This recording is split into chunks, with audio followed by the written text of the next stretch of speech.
Поголемиот дел од вашата стручна и професионална надградба, нели како професионалец, сте го поминале во странство.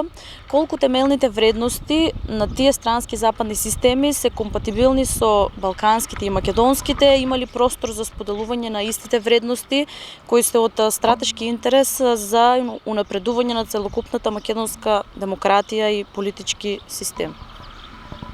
Така е, да, дел од својата професионална кариера имам поминато, односно посебно делот на усовршувањето го имам поминато во странски држави, претежно во западниот свет, во членките на Европската унија и на НАТО. Вредности кои што можат да бидат имплементирани кај нас. Прашањето повеќе би било, односно одговорот би бил дека ние мораме да ги имплементираме тие вредности ако сакаме да одиме кон тој свет. Ние таму сме тргнале, јас како што реков веќе еднаш, ние таму мораме да стигнеме. Се работи за вредности кои што го тангираат најобичниот граѓанин. Тука пред се би кажал дека станува збор за солидарноста, за трпеливоста, трпението, толерантноста едни кон други. Ние во нашето општество, ова нека не звучи напад, меѓутоа мислам дека премногу сме нетрпеливи еден кон друг, премногу сме завидливи еден на друг. Мислам дека толеранцијата не ни е на соодветно ниво. Мнозинството не го толерира малцинството соодветно и тука не мислам само на етничко, него мислам на сите видови малцинства кои што се, па дури и политички малцинства. Ние мораме да најдеме начин кај што ќе покажеме дека сме созреани, дека го заслужуваме тоа ниво.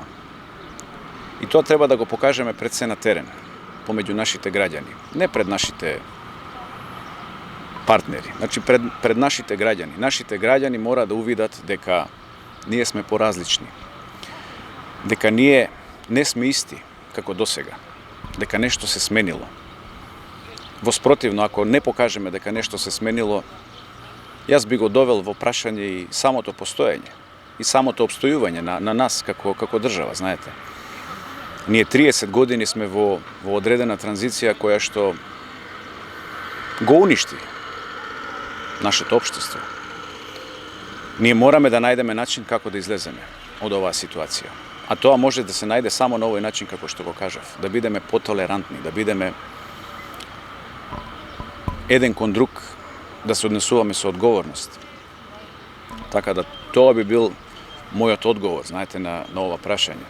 И тука во тој контекст би се надоврзале сите овие делови, да кажеме, и од сферата на владењето на правото, еднаквоста на граѓаните пред законите и така натаму. Тоа се веќе едни политички теми во кои што треба да навлеземе, кои што за жал исто така не се доволно адресирани во нашата јавност, односно не наоѓаме сила за да ги надминеме тие проблеми. Има ли надеж и перспектива македонскиот граѓанин во Република Македонија после сите понижувања конечно да може да се исправи рамо до рамо, рамноправен како и еден американец, французин, германец, британец, не само на европско, туку и на светско ниво? Има начин, има и можност.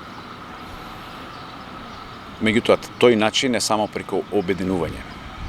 Доколку ние македонците по род не се обединиме и не покажеме дека сме подготвени да застанеме за сопствената држава, за сопствениот народ, се плашам дека не само што нема да ги достигнеме тие висини, да кажам, кои што ги имаат жителите на останатите западноевропски држави, туку напротив, она што го реков и на почетокот на самото интервју, се плашам дека во прашање ќе се доведеме и државноста на Република Македонија. Обединувањето е клучниот збор. Ние мора да покажеме дека сме толерантни еден кон друг и мора да покажеме дека сме созреани. Ние 30 години се мачиме со истите проблеми. Доколку не се обединиме, се плашам дека, како што реков, во прашање ќе ни биде доведени државата. Знаете, Македонија е во срцето на Балканот. Ние се наоѓаме на една крстосница, геополитичка.